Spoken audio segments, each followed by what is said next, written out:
আসসালামু আলাইকুম, বিসমিল্লাহির রহমানির রহিম। সবাইকে স্বাগতম আমার চ্যানেলে। শুভ সকাল। হাঁটতে হাঁটতে চলে আসলাম বালাসুরে। বালাসুর থেকে পরোটা নিয়ে যাব সকালের নাস্তা।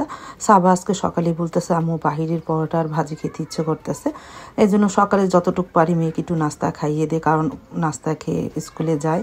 পরীক্ষা চলতেছে, প্রায় 10টা বাজে যায়, 1টা বাজে আসে। এই জন্য তো সকালে তো হাঁটতে বেরোই। হাঁটতে হাঁটতে চলে আসলাম বালাসুরে পরোটা নিয়ে। আবার হাঁটতে হাঁটতে বাসায় চলে যাব। তারপরে তো প্রায় নাস্তা নিয়ে বাসায় চলে আসলাম। সাইদুল বাবা অবশ্য উঠেছে, সে এখন পরোটা খাবে না, বলতেছে আমি কিনা পরোটা খাবো না, আমি দেখি চা খাবো। সে মাকেও কিনা পরোটা দেবো না, কারণ এটা যেহেতু কাঁচা আটা রুটি, এই পরোটাটা একটু শক্ত হয়, মা খেতে পারে না। মাকে রেডিমেড পরোটা ভেজে দিব আর ডিম পোস্ট করে দিব। আমি আর সাবাই গরম গরম পরোটা আর গরম গরম ভাজি দিয়ে সকালে নাস্তা করে নিলাম। সারামণিও বাহিরের পরোটা ভাজি খেতে চায় না, মানে কোনো পরোটাই খেতে চায় না সারামণিটা। সকালে একটু চা বিস্কুট হলেই ওর হয়ে যায়। তারপরে সারামণি তো শরীরটা বেশি একটা ভালো না, ঠান্ডা লেগেছে, জ্বর এসেছে, পরীক্ষার মধ্যেই ওর ঠান্ডা জ্বর। তারপরে তো আধা ঘন্টার পর রান্নাঘরে চলে আসলাম। মার জন্য পরোটা আর ডিম পোস্ট করে দিই, আর ফলি মাছ বের করে রেখেছি, পরে কেটে লবণ দিয়ে রাখবো নে। মার নাস্তাটা আগে দিই, তারপরে চা বসিয়ে দেবো নে।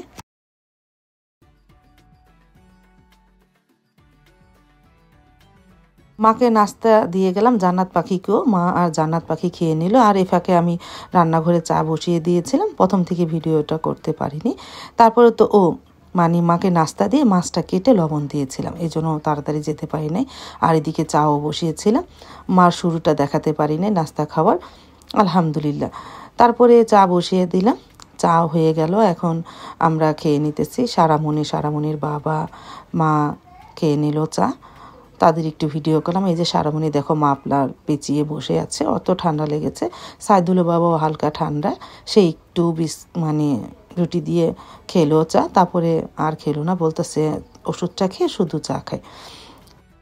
তারপরে ঘন্টা খানিক পর রান্নাঘরে চলে আসলাম। থাল বাসন তো ধুয়ে ঝরা দিয়েছিলাম, ভাতটা বসিয়ে দিলাম। সারামণি খেয়ে স্কুলে যাবে 1টা বাজে, আর সিম আলু দিয়ে সেই ফলি মাছ রান্না করব। ডালের বুড়িটা দিয়ে কিছু অবশ্য করব না আজকে, দেখি আগামীকাল রান্না করব না। আর এদিকে গতকালকে রাতে সাইদুলের বাবা শাক এনেছিল, ফ্রিজে মনেই ছিল না, পরে বের করলাম, মা বেছে দিতেছে। আর এদিকে সারামণি তো পড়তেছে। তারপরে তো বেজে গেল 1টা। সারামণিকে ভাত খাইয়ে এখন নিয়ে যাচ্ছি স্কুলে, ওকে দিয়ে আসে, প্রায় 1:45 বাজে। ওকে স্কুলে দিয়ে এসে তারপরে তরকারি রান্না করব। আর সারামণিকে ফ্রিজে গোস্ত ছিল, তাই গরম করে দিলাম, সেটাই দিয়ে ভাত খেলো। আর এদিকে স্কুলেও চলে আসলাম, সারামণিদের স্কুলে।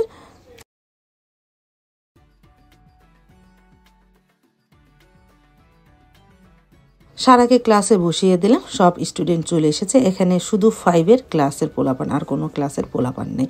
তারপরে খাতা দিয়ে দিয়েছে, আমি এখন বাসায় চলে যাই। বাসায় যেহেতু রান্না আছে, আমি আর দাঁড়িয়ে থাকবো কেন, ওর পরীক্ষা ওই দিবে। তারপর তো বাসায় চলে এসেছিলাম। আসার পর পেঁয়াজটা ভেজে নিলাম, আর পাশের চুলায় মেথি শাকটাও বসিয়ে দিলাম। শাক আর তরকারি আছে, ভাত তো রান্না হয়ে গিয়েছিল। লবণ পেঁয়াজ কাঁচামরিচ দিয়ে শাকটাকে ভাপে সেদ্ধ করে নিই, পরে বাগার দিব। আর ফলি মাছটাও ভালোভাবে ধুয়ে নিই। এদিকে সিম আলু কেটে রেখেছিলাম।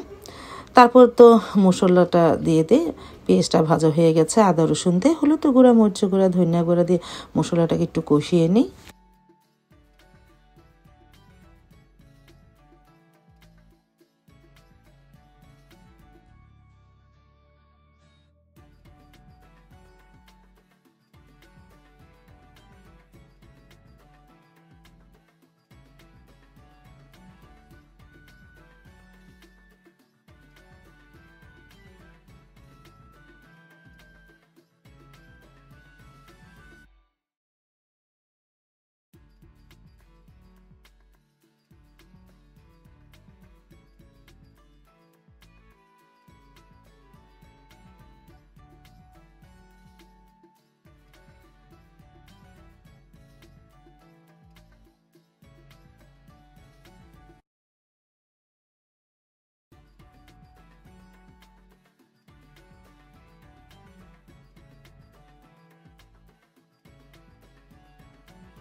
তারপর তো ভালোভাবে মশলাটা কষানো হলো। এখন সিম, আলু আর মাছ একসাথে কষাবো। মাছটা তো আমি ভেজে রান্না করব না, ফলি মাছ আমরা কখনই ভেজে রান্না করি না, সব সময় মেখে চুখে বা কষিয়ে রান্না করি। সিম, আলু, মাছ একসাথে কষানো হোক, তারপরে পানি দিব না।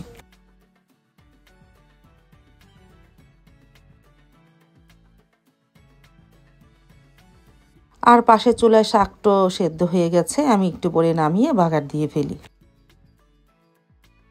মাছটা কষানো হয়ে যাওয়ার পর পানি দিয়ে দিয়েছিলাম, এখন একটু শাক দিব, বলক এসেছে।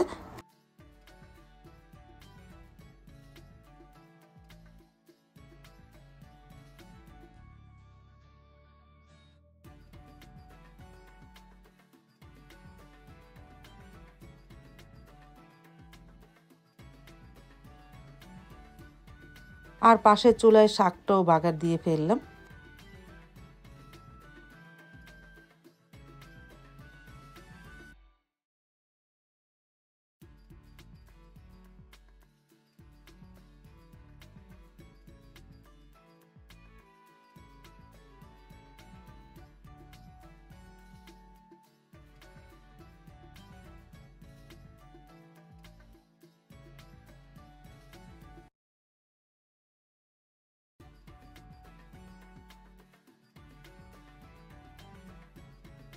তারপর তো ফলি মাছের তরকারিটা হয়ে গেল, শাকও হয়ে গেল। খাবার টেবিলে খাবারটা নিয়ে যায়, সাইদুল বাবু চলে এসেছে নামাজ পড়ে।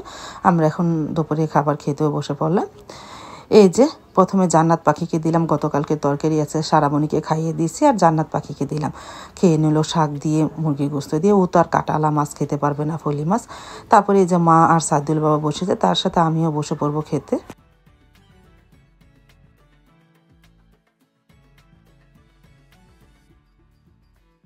তারপরে এই যে গরম গরম ভাত আর শাক, ভাতটা গরম না, সরি, ভাতটা ঠান্ডায় অনেক আগেই রান্না হয়েছে। শাকটা তো গরম ছিল, বিসমিল্লাহ বলে শুরু করেছিলাম, আলহামদুলিল্লাহ ভালোই লেগেছিল।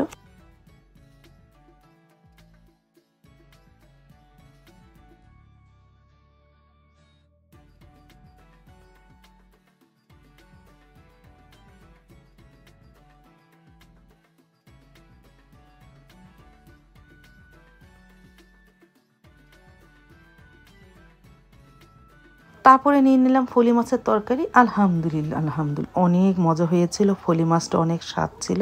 আর সিম, নন্ডল সিম তো অনেকটাই নরম, খেতে খুবই ভালো লাগে। আমার কাছে তরকারিটা এত ভালো লেগেছে, আর কি বলবো।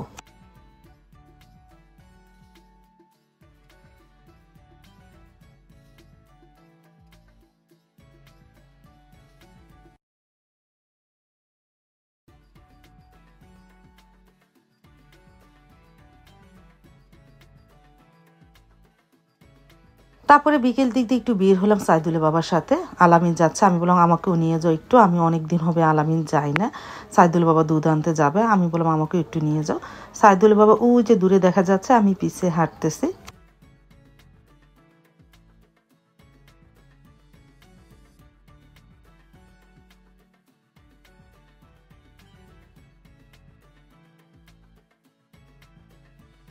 অটোতে উঠে পড়লাম, যাচ্ছি আলামিন।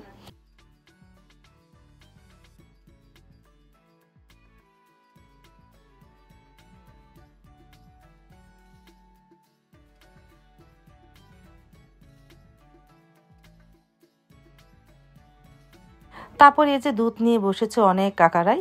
তারপরে একজনের থেকে সাইদুলের বাবা কিনলো, দুধের দামও অনেক বেশি, 80 টাকা কেজি নিল আজকে। আর বৃহস্পতিবার, শুক্রবার, শনিবার তো আরও দাম থাকে, 100 টাকাও কেজি যায়। তারপরে 2 কেজি দুধ নিল।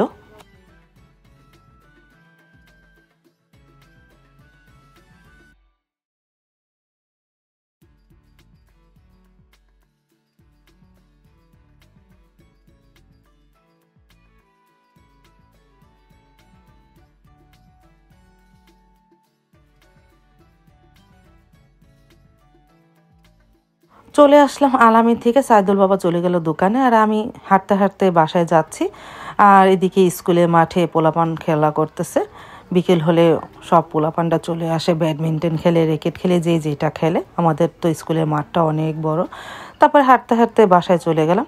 বাসায় আসার পরে তারপরে ঘর দুয়ার একটু গোছালাম, বিকালের কাজ তো আর করা হয়নি, গিয়েছিলাম আলামিন।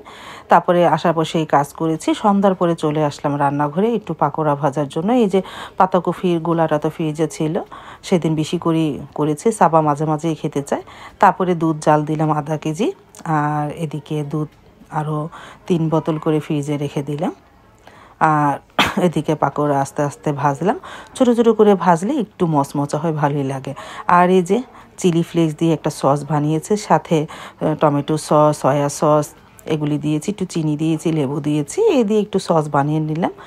আর এদিকে পাকোড়াও ভাজা হয়ে গেল, মেয়েদের ডাক দিলাম, ওরা আসতেছে। আমি প্রথমেই খেয়ে নিলাম, আলহামদুলিল্লাহ।